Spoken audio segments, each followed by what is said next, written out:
bienvenue sur les épisodes du collectif SoWo.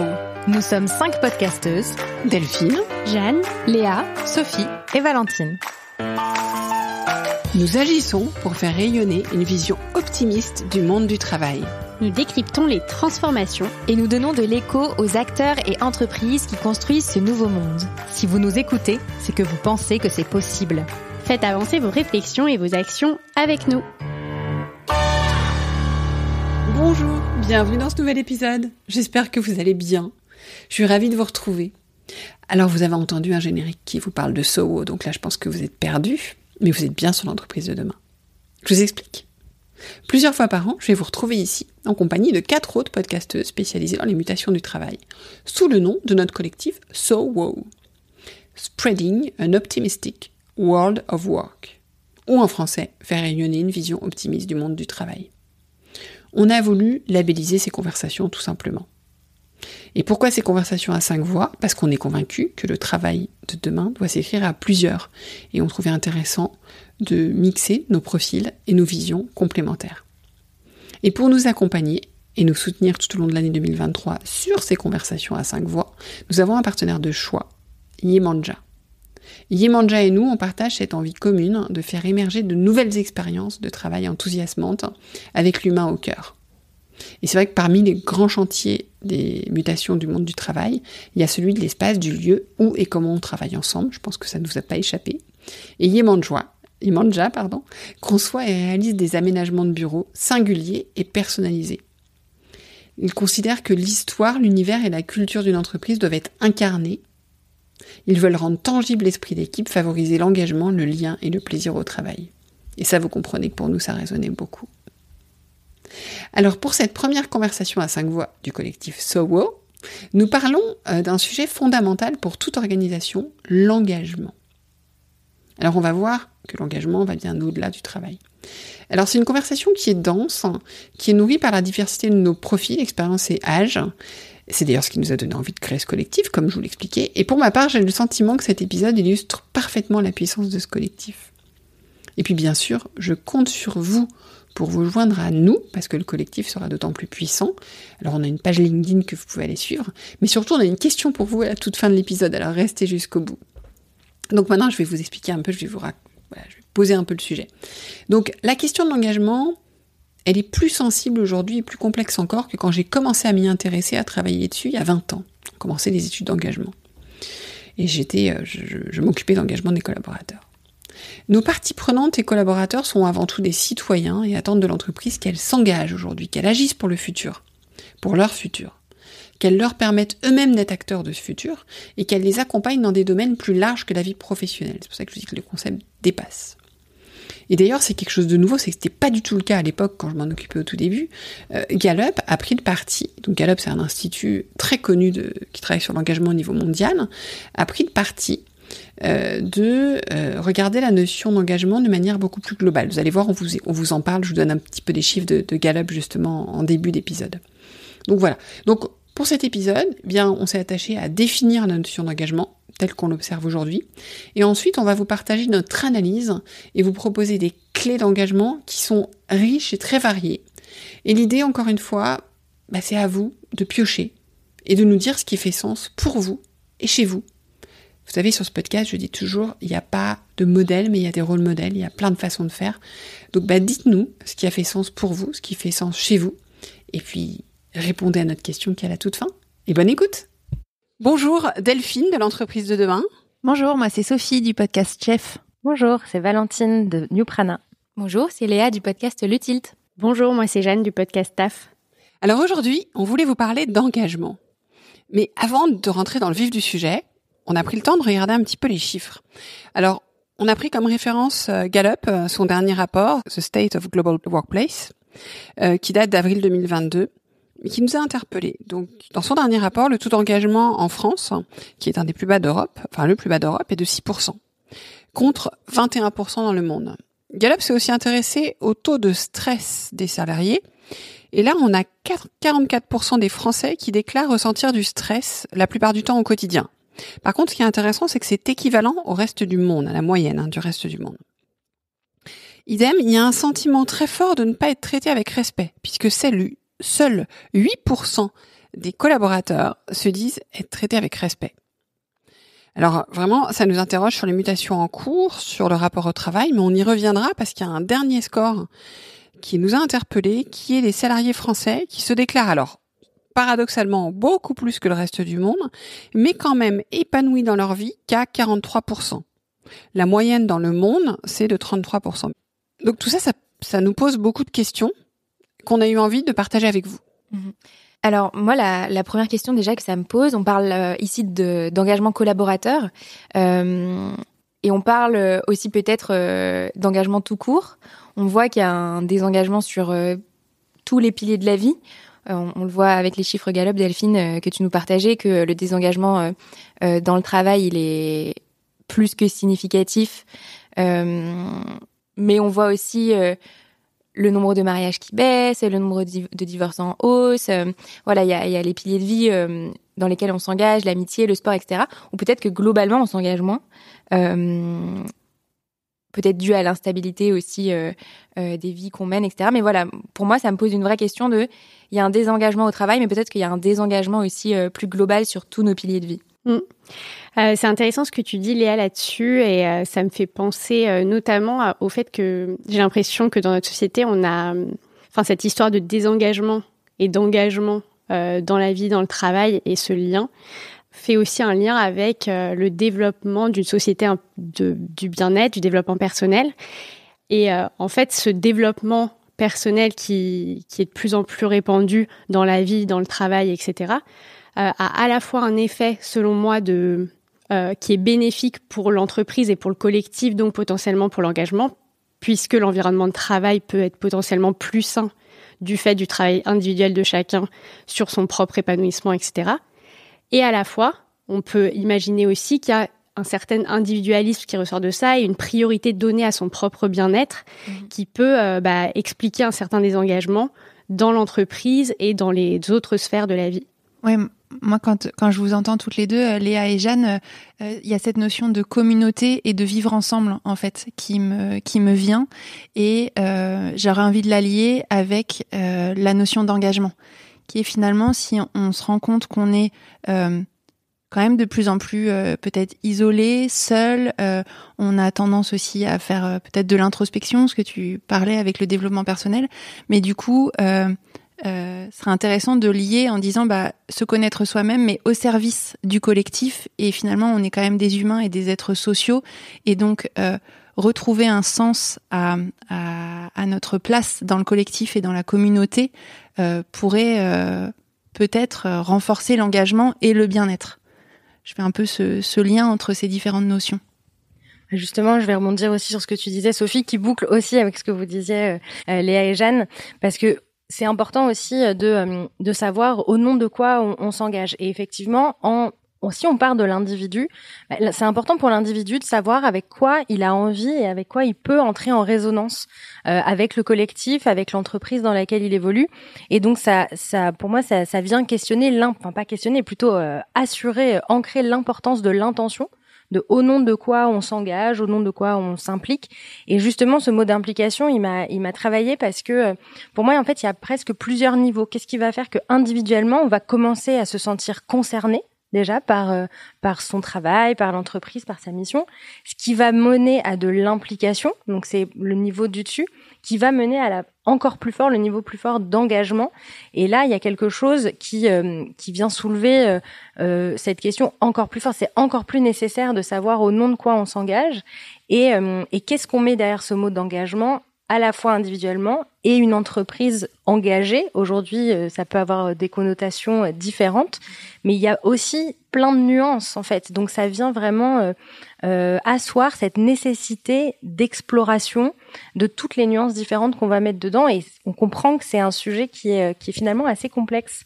Et ce que je dis, Valentine, me fait me rappelle qu'il est important qu'on vous contextualise le sujet, qui est qu'on s'intéressait au départ à l'engagement des collaborateurs. Parce que c'est vrai, quand on parle d'engagement, aujourd'hui, on le lie à l'impact, et ça peut être l'engagement au sens global, comme tu disais. Donc ça, c'est un point important. La deuxième chose que je retiens de tout ce que vous dites, et que j'entends souvent et qui pour moi a un vrai impact, c'est qu'aujourd'hui, on n'a plus des collaborateurs, on a des citoyens.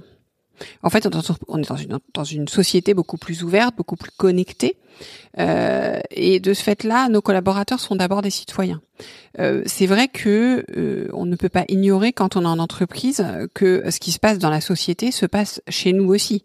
Donc aujourd'hui, à l'heure où on se parle, début mars, il y a des mouvements sociaux importants qui se passent dans la rue, mais de ce fait-là, ça rejaillit sur l'entreprise. Donc, d'ailleurs, Gallup s'est intéressé aussi aux questions, a posé des questions aussi sur l'environnement, sur la perception de l'action des pouvoirs politiques sur l'environnement, parce que pour eux, ça fait partie d'un tout. Et je pense que ça, c'est quelque chose de très fort à avoir en tête et à retenir de vos points, c'est de se dire d'abord, maintenant, quand je travaille sur l'engagement de mes collaborateurs, je les travaille sur mes collaborateurs en tant que citoyens. Et donc, comment je vais, si je veux qu'ils soient engagés dans leur travail, je dois les considérer comme tels, effectivement, comme un être à part entière. Et c'est marrant parce que on parle de ça, alors qu'à l'opposé, on a tendance à vouloir couper le pro et le privé. Mais en fait, on voit bien que notre réalité, elle est d'être d'abord un citoyen. Et donc, quelque part, tout ça est assez mêlé, finalement. Ouais, et ce que tu dis, Delphine, ça me fait formuler que pour une entreprise, c'est très difficile de poser les contours de l'engagement des collaborateurs. Parce qu'en fait, les engagements sont très personnels. Quand tu dis, on arrive dans une entreprise en tant que salarié, mais on est aussi citoyen, on est homme, femme, maman, papa, que sais-je. Et on a des sujets de préoccupation, des envies qui vont nous faire nous engager ou pas. Et donc l'entreprise doit répondre ou doit essayer de répondre au mieux à mes leviers d'engagement. Donc, et ces leviers peuvent être aussi multiples que de personnalité. Donc ça, c'est, je trouve, une difficulté, en tout cas une question que doivent se poser les entreprises de finalement sur quel levier je peux jouer pour engager mes collaborateurs. Et puis la deuxième question que moi je me pose quand on parle d'engagement, c'est l'échelle, le niveau d'engagement. En fait, jusqu'où aller, jusqu'où demander à mes collaborateurs de s'engager et dans quelle mesure c'est OK pour moi qu'ils soient engagés, par exemple, à 5 sur 10 ou à 4 sur 10. Donc, comment pas devenir schizophrène ? Comment gérer l'engagement individuel et l'engagement collectif ? Comment gérer le fait d'avoir des individus singuliers, ce qui est une très bonne chose, mais en même temps un collectif à gérer ? Je propose qu'on essaye de proposer justement des pistes aux personnes qui nous écoutent. Je voulais juste rebondir sur ce que tu disais là, Sophie, par rapport au niveau d'engagement. Je pense que c'est quand même hyper important parce que on distingue des fois l'engagement normatif de l'engagement affectif au sein de l'entreprise. Et cet engagement affectif et le niveau qu'il peut prendre d'engagement, le niveau qu'on peut prendre d'engagement envers une entreprise peut aussi avoir des travers, on va dire, et des conséquences néfastes pour des salariés, par exemple, qui vont complètement avoir une relation au travail presque malsaine, émotionnelle, et qui, de fait, vont se surinvestir totalement dans le travail. Et là, le surengagement peut être aussi néfaste. Et vont s'identifier. Et vont s'identifier. Et du coup, l'entreprise, selon moi, a aussi un rôle de prévenir ça et de le surveiller. Quand on attend de la part de ses collaborateurs qu'ils soient très engagés et qu'on construit une culture d'entreprise de cet ordre, qui est autour de cet engagement-là pour l'entreprise, selon moi, l'entreprise a un rôle de surveiller ça et de contrôler qu'il n'y ait pas de surinvestissement. Oui, c'est vrai. C'est vrai que c'est intéressant parce qu'on parle beaucoup de la nécessité d'engagement des collaborateurs, qu'on déplore le fait qu'il y ait un désengagement. Et je trouve qu'on ne parle pas assez aussi le besoin de protection. L'entreprise aussi se doit, c'est comme ça, elle doit être garante du bien-être de ses collaborateurs. Et ça fait partie de veiller à l'absence de surengagement. Donc, comme toujours, il est toujours question de trouver l'équilibre. Et je pense que c'est très intéressant et important de garder cette notion dans ce sujet d'engagement. Là-dessus, peut-être pour rebondir sur ce que vous dites toutes les deux, Jeanne et Valentine, dans un prochain épisode de Chef, Loïc Renard, qui est un hôtelier, a créé tout un projet d'entreprise et dans lequel il distingue en fait la notion de communauté et la notion de famille. Parce que l'entreprise qu'il a créée est à la base une entreprise familiale et lui il dit pour moi la famille n'a pas sa place en fait dans l'entreprise parce que ça crée des liens qui sont trop affectifs, il y a trop d'émotions, il y a trop de passé, il y a trop de poids. Par contre, et je reviens à mon idée de départ, pour lui l'entreprise est une communauté où chacun a sa place, est libre de rentrer et de sortir. Chacun sait pourquoi il s'engage dans le projet et dans la communauté et chacun sait aussi quand c'est le moment pour lui de quitter cette communauté, mais où il n'y a pas d'émotion par exemple quand on rentre et quand on sort. Oui, et si jamais on est en échec ou en difficulté avec la communauté, on ne s'identifie pas à cela en fait, et ça c'est super important. Et c'est une forme beaucoup plus responsabilisante aussi de construire l'entreprise. On parle de l'importance de la responsabilisation de l'autonomie des salariés dans les entreprises actuellement. Cette vision-là communautaire est plus adéquate, est plus alignée avec cette vision-là. Donc une première piste, une première proposition que vous faites, qui est de regarder plus sous l'angle de la communauté, son entreprise. Oui, et finalement du fonctionnement du groupe, du collectif et finalement du cadre qu'on pose dans le fonctionnement du collectif. De l'importance du cadre. Quelqu'un veut proposer quelque chose de complémentaire ? Ouais, justement sur l'importance du cadre, je vais vous partager une anecdote. J'ai un ami DRH qui très récemment a démarré un nouveau poste dans une entreprise qui se trouve être une entreprise libérée.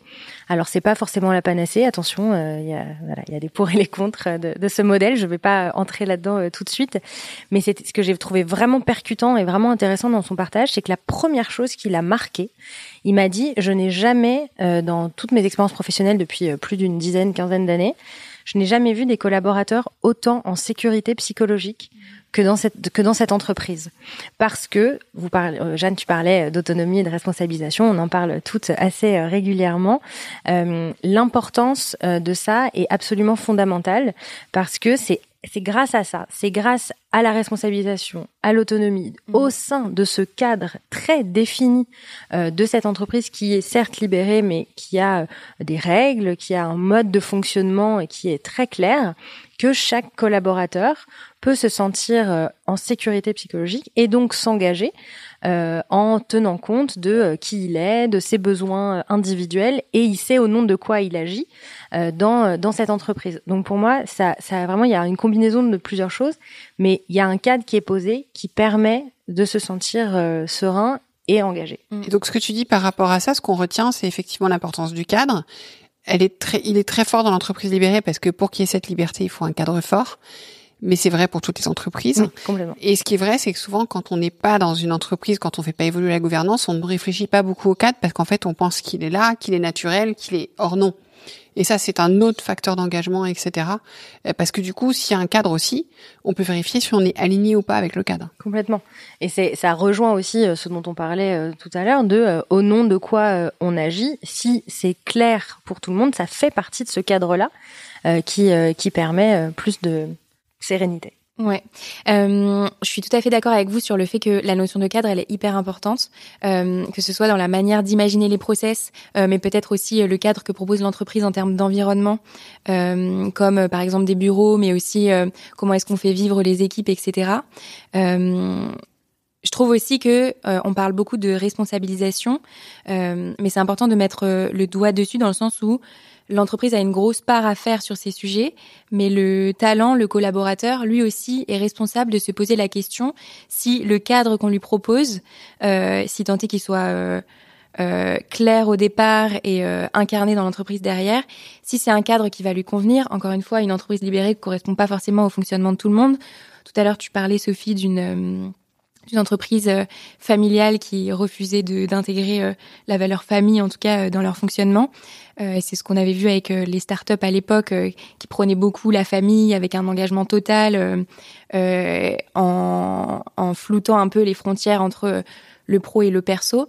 Mais c'est vraiment à la personne, quand elle est dans un process aussi peut-être de recrutement ou de mobilité interne, de se demander si le cadre qui va être proposé est le bon pour elle, pour son bien-être, pour sa sécurité psychologique, bien évidemment, mais aussi pour s'épanouir et derrière être productif dans l'entreprise sur son rôle, quoi.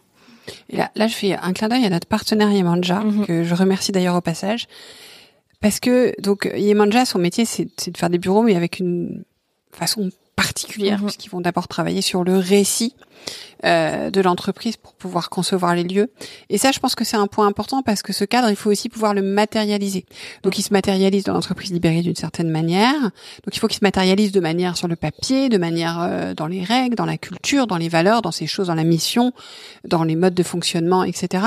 Mais c'est important aussi qu'il se matérialise. Et c'est vrai qu'on voit beaucoup une mode des bureaux qui se ressemble au final. Or, ça doit être aussi un élément, et c'est ce qui nous a beaucoup plu de travailler avec Yemanja sur ce cycle de podcast. C'est parce qu'on a apprécié cette sensibilité et ce regard. Donc, je voulais en profiter pour le souligner.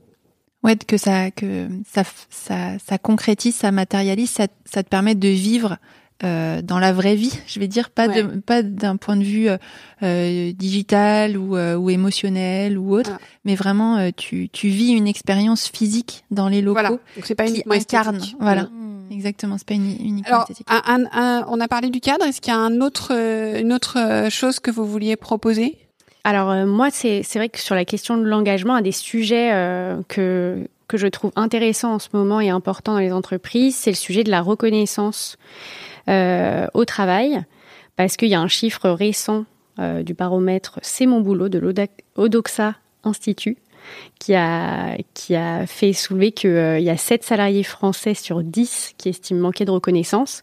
Et je pense que la reconnaissance, c'est quelque chose qui est très important, que ce soit au travail ou dans la vie en général, et visiblement on en manque.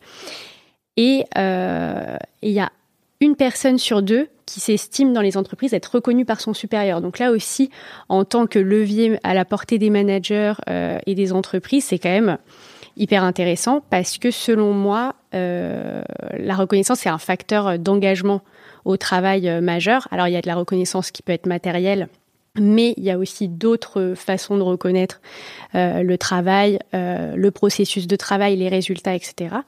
Et là-dessus, je pense qu'en ce moment, du coup, les entreprises, il y a un enjeu en tout cas de reconnaissance et il y a différents moyens après plutôt pratico-pratiques de reconnaître. Moi, ces derniers temps, je me suis beaucoup intéressée à l'outil Feedback qui a de multiples bénéfices selon moi, mais qui est avant tout un très bon outil de reconnaissance parce qu'on va prendre le temps de faire un retour au salarié, donc ça a les bénéfices de le faire monter en compétences, de créer de la confiance, etc. Mais surtout de le reconnaître en tant que collaborateur, de reconnaître son travail et que le feedback soit positif ou constructif. Voilà, c'est un des outils en tout cas simples, pas si simples, mais en réalité assez à la portée de tous. Qui permet de développer ce sentiment-là qui, pour moi, est un levier d'engagement, de réengagement des gens dans l'entreprise. Jeanne, je compléterai avec le fait d'apprendre à ces salariés de d'abord commencer par reconnaître eux-mêmes leurs valeurs, parce que c'est extrêmement important, on peut pas attendre tout du manager. Et ça veut dire aussi de mettre en place des choses pour que les collaborateurs puissent apprendre à apprécier leurs valeurs et apprendre quelque part aussi à la défendre. Donc ne pas attendre le retour de l'autre, et ça veut dire aussi aller chercher du feedback de son manager, mais aussi des collègues avec qui on travaille, aussi des parties prenantes avec lesquelles on opère. Et tu parles de reconnaissance, donc je faisais ce lien, on a parlé aussi de cadre, je fais le lien avec la liberté. Je crois qu'aujourd'hui, la plus grande soif, et on le voit avec la montée des freelancing ou autres, comme peut-être une solution pour certains, ce besoin de liberté. Et il y a une citation de Evan Ryder qui dit que la liberté en fait, j'ai pas la citation exacte, mais ça passe par la réalisation de soi. Et je pense que là, l'entreprise a un vrai rôle pour permettre aux collaborateurs justement de comprendre, de mieux se connaître, de connaître leurs talents, de se les reconnaître et de ne pas attendre toujours ça de l'extérieur. Et pour ça, une technique possible que j'utilise souvent, qui est l'appreciative inquiry, qui est vraiment d'aller investiguer les moments où on s'est senti justement engagé. Et c'est intéressant d'encourager vos collaborateurs d'investiguer les moments où ils se sont sentis pleinement engagés dans leur job. Ça veut dire quoi, pleinement engagé? Ça veut dire plein d'énergie, content, Et ça peut être des choses anecdotiques. Mais en découvrant ces choses anecdotiques, vous leur permettez deux choses. Un, de mettre le doigt sur le moment où ils sont engagés, donc sur le fait qu'il y a des moments où ils sont engagés. Et deux, de faire en sorte, donc il y a tout un process pour ça, mais de faire en sorte de leur permettre de comprendre comment est-ce qu'ils peuvent vivre plus souvent ces moments et comment est-ce que vous pouvez leur faire vivre plus souvent ces moments. Et là, je pense qu'il y a une part de responsabilité collective. Ouais, et je suis complètement d'accord avec toi, Delphine, aussi. Mais je trouve que ce qui est important aussi, c'est de pas négliger la notion de réactualisation de nos moteurs d'engagement. Un collaborateur qui va être dans une entreprise pendant 5, 10, 15 ans, bien évidemment, à titre personnel, il va évoluer, mais à titre professionnel aussi. Et parfois, les structures d'entreprise, elles permettent pas de forcément avoir le cadre pour se réinventer ou alors réactualiser la manière dont on peut vivre son poste et être productif. Donc, pour moi, c'est un travail conjoint de la part de l'entreprise d'offrir le cadre et surtout de pas être naïf sur le fait que dans tous les cas, les collaborateurs, ils vont évoluer au sein de votre entreprise. Et puis derrière aussi aux collaborateurs d'être au fait que nous sommes des humains, des êtres de changement et que dans tous les cas, nos envies, nos aspirations, nos moteurs, ils vont évoluer avec notre cadre personnel et aussi les enjeux sociétaux qu'on traverse à titre humain, tout simplement. Donc je pense que dans l'engagement, c'est important de prendre en compte que les raisons de cet engagement, elles vont évoluer aussi au fil de la collaboration employeur-collaborateur. Moi, par rapport à ce que vous dites toutes, il y a deux notions que j'ai envie d'amener en complément. Il y a la notion de remerciement en complément de la notion de feedback. En tout cas, moi, je le vois à titre personnel, c'est quelque chose à laquelle je suis très sensible. Donc, c'est pas que je recherche des merci à tout prix, mais quand j'envoie un mail, quand je produis quelque chose, quand je m'investis, que quelqu'un réceptionne et reconnaisse que je me suis investie et que j'ai fait ça. Et parfois, juste un merci pour ton travail, par exemple, et ensuite de faire un feedback, c'est un premier comme un premier sas, je trouve, de reconnaissance. Et je le trouve de moins en moins, en fait, dans les relations au travail, et ça commence à choquer de plus en plus, finalement. Et quand je le fais remarquer, les gens me disent pas que c'est... me disent qu'ils trouvent ça aussi utile, qu'ils y sont sensibles pour eux-mêmes, mais qu'ils n'ont pas le temps, que c'est pas eux quelque chose qu'ils reçoivent de la part de leur manager ou de leur entourage. Donc moi, j'avais un peu envie de réinjecter dans nos relations humaines de travail, notamment, un peu cette boucle-là, juste de remerciement du travail que tu as fait pour le projet, mon projet, notre relation. Et puis la deuxième chose que j'avais envie de compléter par rapport à tout ce que vous dites sur finalement l'engagement dans une structure, on parlait du cadre, on parlait des locaux avec Yemanja, on parlait bien sûr du feedback, de la relation avec son manager. Il y a l'entreprise qui est quand même garante de poser tout ça. Et je trouve que l'entreprise, elle a le rôle de bien sûr poser le cadre, mais aussi poser sa mission et d'expliciter clairement sa mission et ce pourquoi elle demande aux gens de s'engager. Et ce qui me faisait penser à ça, Léa, ce que tu disais, c'est que les gens changent, les leviers d'engagement changent et les missions d'entreprise peuvent et doivent changer. Aujourd'hui, en tout cas, ça me choque pas que des missions d'entreprise soient réactualisées à fréquence régulière parce que le monde change tellement vite.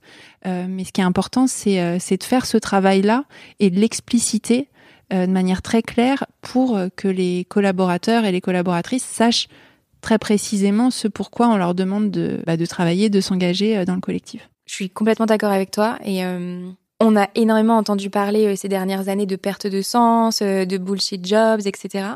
Donc effectivement, le fait de poser une mission et de savoir pourquoi on le fait au quotidien, ça amène une énergie, une innovation, une créativité qui est énorme dans les entreprises.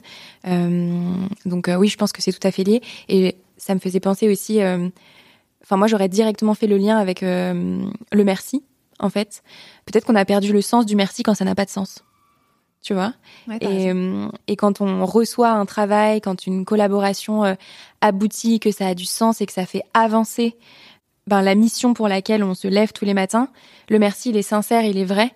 Alors qu'un merci parce que au final il est motivé par rien, il il peut être compliqué à obtenir ou beaucoup moins naturel. Ouais.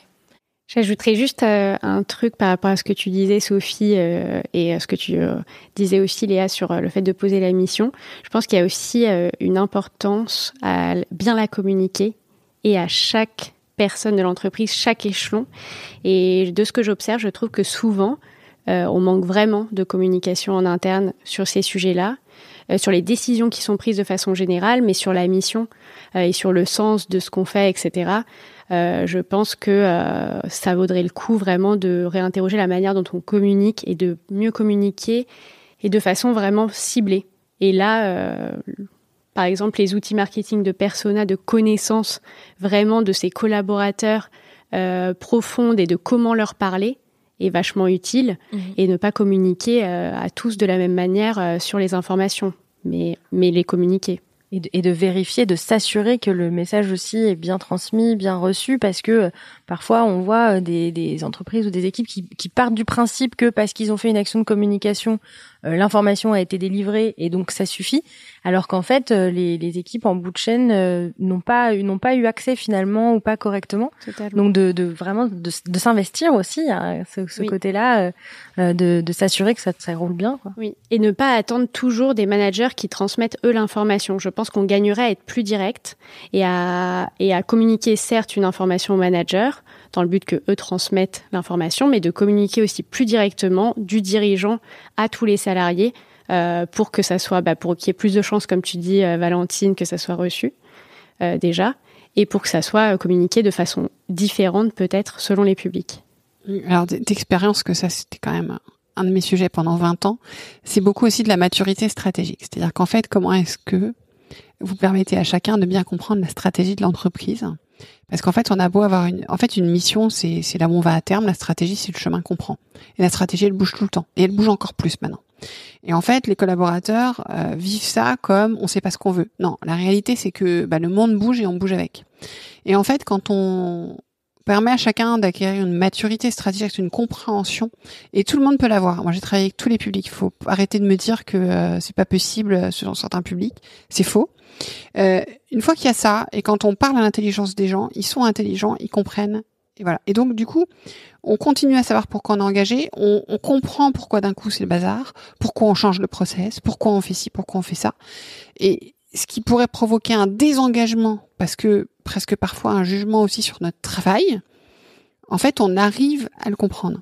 Et ça, c'est un point extrêmement important. Et de la même façon, on disait en ouverture, nos collaborateurs sont des citoyens, mais nos collaborateurs sont des adultes. Et ça, c'est vraiment important d'intégrer ça et de leur parler de cette manière-là. Donc, ça veut pas dire une transparence à tout crin sur tout, parce qu'on va pas aller faire porter des responsabilités et des charges mentales à nos collaborateurs, mais vraiment cette discussion d'adulte à adulte. C'est d'ailleurs ce que j'ai remarqué dans mes différentes recherches sur les modèles, les exemples que j'ai vus d'entreprises libérées, pour revenir sur ce que je disais précédemment. Le fait d'être considéré comme un adulte responsable, c'est ça qui crée aussi la sécurité psychologique dont on parlait tout à l'heure, et qui peut créer donc l'engagement, l'implication, et qui vient en fait nourrir toutes les différentes nuances dont on a parlé depuis tout à l'heure. Et qui sort quand on nous dit mes collaborateurs se comportent comme des enfants. Mais en fait, on pourrait prendre le triangle de Cartman, on pourrait prendre plein de jeux comme ça d'acteurs, où de toute façon les gens se comportent par rapport à nous, ce qu'on leur renvoie. Donc ça, c'est aussi important. Oui, juste pour boucler sur, tu parlais de la mission de l'entreprise, la stratégie et de la place en fait que chacun a au service de la mission. Et ça, c'est quand même un travail qui doit être commun entre le collaborateur et le manager, mais je pense que le collaborateur doit être très au clair sur quelle est sa place et quelle doit être sa contribution dans l'entreprise. Ça, je pense que dans l'entreprise libérée, on demande beaucoup plus aux gens d'être acteurs sur ce volet-là, sur leur propre chemin et sur leur propre rôle. Oui, et du coup, ça leur permet exactement comme tu dis, Sophie, vu qu'ils comprennent la place qu'ils ont et qui donne un sens du coup à leur travail, parce que ils comprennent où est leur place dans la chaîne en fait, la valeur qu'ils apportent. Et la valeur qu'ils apportent. À ce moment-là, ça, encore une fois, ça vient nourrir tout le reste. Et spoiler, on n'a pas besoin d'être libéré pour que ça se passe. Hein. Complètement, bien sûr. J'allais parler aussi du modèle évolutif dont Lalou parle énormément dans Reinventing Organization. Il y a cette notion de de responsabilisation, effectivement. Mais encore une fois, le fait de pas être enfermé à tout jamais dans une posture, c'est engageant sur le long terme, je pense. Mais il faut apprendre à naviguer en complexité, c'est clair. Et pour terminer cet épisode, j'avais une question que j'avais très envie de vous poser à toutes, parce que ça fait écho à nos échanges. Je voulais savoir, est-ce que vous vous sentez engagées, chacune, mais du coup engagées plus largement dans votre vie? Est-ce que c'est quelque chose qui vous paraît possible pour tous? Et puis quelle forme d'engagement vous avez? Vas-y, Jeanne. Bon, en tout cas, cette question, je pense qu'elle peut être interprétée de plein de manières, mais à mon sens, en tout cas, je me sens engagée dans ma vie et dans ma vie pro notamment, mais ma vie pro, il y a une place importante dans ma vie, comme vous le savez, parce que je pense que me questionner depuis longtemps et très régulièrement sur est-ce que ce que je fais me correspond, me va, est-ce que je me sens bien, est-ce que c'est des sujets qui m'intéressent, et est-ce que mon job me plaît, et très régulièrement.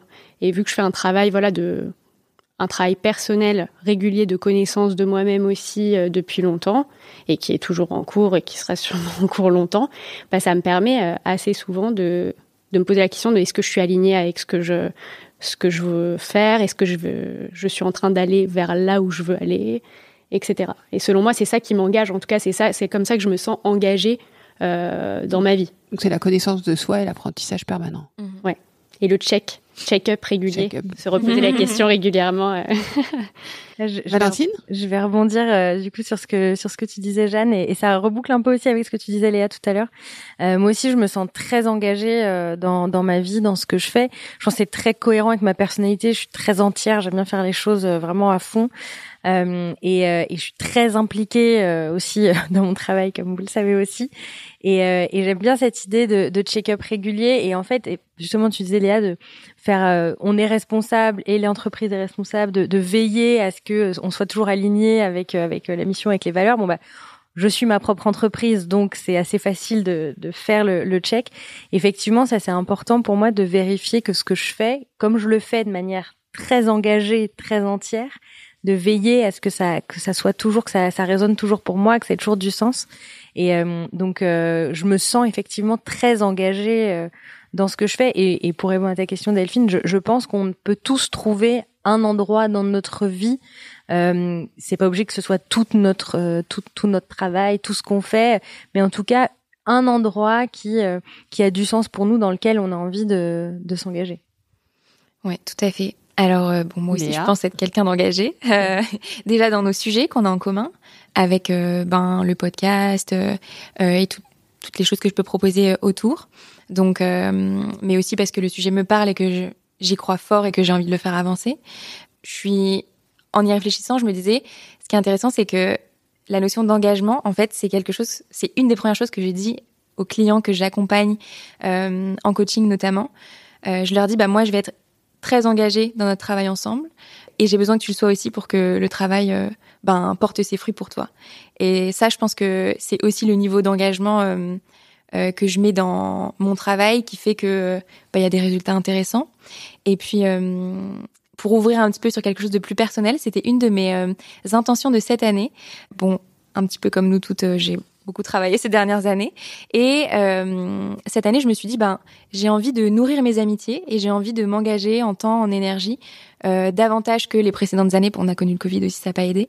Mais voilà, aussi dans les relations humaines, les gens, les discussions que je peux avoir avec mes amis, mais aussi les gens que je rencontre dans le travail. Donc oui, je dirais que oui.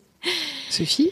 Moi, je pense que je suis quelqu'un aussi d'engagé et je l'ai pas toujours été, mais quand j'ai compris que je devais être la chef de ma vie, moi j'aime bien dire ça, qu'on est tous les chefs de nos vies, là j'ai commencé à m'engager dans ma propre vie.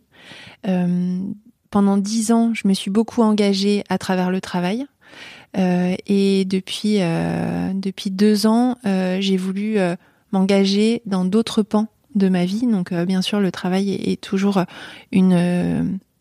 source et un domaine fort d'épanouissement, mais aussi, comme tu le disais Léa, dans mes relations amicales, dans mes relations familiales aussi. Moi, j'ai des parents qui vieillissent et dont j'ai vraiment envie de m'occuper et j'ai envie de m'engager dans ces liens-là.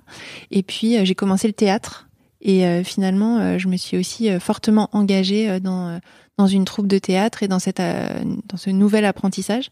Donc, finalement, mon engagement et un peu ma mission de vie, elle a changé. Mais à chaque fois, je me suis toujours posé la question, comme tu disais, Jeanne, de qu'est-ce qui a du sens pour moi et dans quoi j'ai envie de mettre mon énergie. Et voilà, et toujours réinterroger comment, en tant que chef de ma vie, j'ai envie d'agir. Est-ce que je peux juste rajouter quelque chose que je vous entends, Léa et Sophie, parler de votre engagement dans les amitiés? C'est quelque chose qui est tellement important pour moi et je suis très engagée aussi dans mes amitiés, donc je ne peux pas ne pas ajouter ça si mes amis écoutent cet épisode. Donc voilà, je voulais juste rajouter ça. Et toi, Delphine? Alors moi, en fait, je pense que je suis profondément engagée, mais depuis toujours, donc c'est important parce que à l'heure où on vous parle, on est tout à notre compte, mais moi, j'ai été très engagée aussi salariée. En fait, je crois que j'ai compris qu'il fallait que je m'engage dans ma vie. Je rebondis à ce que tu dis, Sophie. Je pense à la fin de l'adolescence, quand je suis arrivée étudiante à Paris. Et là, tu vois, on parlait d'amitié, où je suis arrivée, j'étais perdue à la Sorbonne et j'ai créé un groupe d'amis avec mes copains du TD 35-54. Je me souviens toujours du numéro et ça fait 30 ans et on est toujours potes. Donc c'est pour vous dire s'ils m'écoutent aussi. Mais l'autre chose, c'est qu'en tant que salarié, j'ai toujours trouvé un terrain d'engagement et si je l'avais pas, en fait, j'arrêtais. Alors en même temps, comme je travaillais à engager les collaborateurs, valait mieux que je sois quand même un peu engagée, sinon c'est mal barré. Mais voilà, je pense que c'est quelque chose qui ne dépend pas du fait d'être à son compte, pas à son compte, de tout choisir. En fait, j'ai jamais tout choisi dans mon boulot. Et d'ailleurs, spoiler, aujourd'hui, je ne choisis pas tout. Je dois faire plein de choses comptables, administratives que je ne choisis absolument pas. Donc voilà. Donc, je pense que c'est comprendre, s'engager, c'est comprendre, comme a dit Sophie, qu'on était acteur de notre vie, de ce qui nous arrivait, d'une certaine manière, parce qu'il y a bien sûr des choses dans la vie qui nous échappent. Mais on est toujours aussi libre de la façon à laquelle on réagit. Et je rejoins, pour un peu synthétiser aussi vos points, je rejoins ce que disait Jeanne, c'est de la connaissance de soi, mais c'est le parcours d'une vie. On va dire que je suis la doyenne de l'assemblée qui vous parle aujourd'hui, mais j'en suis toujours pas, j'ai toujours pas fini, et ça sera jamais fini, et tant mieux. Il y a beaucoup de choses, beaucoup d'outils pour ça, etc. Et c'est aussi savoir vers quoi on s'engage. Tu l'as dit Léa tout à l'heure, ça bouge dans la vie. Donc voilà, j'étais pas la même salariée engagée à 26 ans quand j'ai commencé et puis après. Et du coup, j'ai pas eu besoin des mêmes organisations, des mêmes managers, des mêmes sujets sur lesquels on m'engage. Donc je pense que c'est pour aussi rejoindre ce qu'on a dit au départ. En tant qu'entreprise, on veut engager ses collaborateurs parce que tout simplement c'est source de performance, de bien-être au travail, donc de ces deux piliers qui sont fondamentaux. Mais on doit aussi donner des clés à nos collaborateurs pour leur permettre de mieux s'engager, leur permettre de mieux se connaître, et c'est pas forcément des choses qu'on trouvait en entreprise à mon époque. Et c'est quelque chose en fait qui rentre beaucoup plus dans l'entreprise aujourd'hui. Je pense que c'est positif. Et souvent on me dit les jeunes générations ne sont pas engagées. Mais peut-être parce que le prisme qu'on a quand on est les plus anciennes générations, c'est que nos leviers d'engagement qui nous suffisaient à l'époque n'est pas ceux qui nous suffisent aujourd'hui. Aujourd'hui, on a beaucoup plus envie d'être acteur, d'être partie prenante. Et donc, c'est plutôt se dire de quoi est-ce qu'ils ont besoin pour être engagés. Et c'est peut-être effectivement de les aider, d'avoir une meilleure connaissance d'eux-mêmes, une meilleure compréhension de leurs talents et de les aider à cheminer là-dessus. Donc, oui, je suis engagée. Oui, tout le monde peut être engagé dans sa vie. Il y a des outils, il y a des clés. J'espère qu'on vous aura inspiré avec cet épisode. Vous pourrez retrouver donc aussi d'autres contenus qu'on vous proposera sur les réseaux, qu'on vous propose sur les réseaux alors que vous écoutez ces épisodes. Et puis nous, ça nous intéresse aussi de savoir si vous êtes engagé dans votre vie. Et comment? Alors on compte sur vous. Faites-nous des retours. Et à bientôt. À bientôt. À bientôt. Au revoir.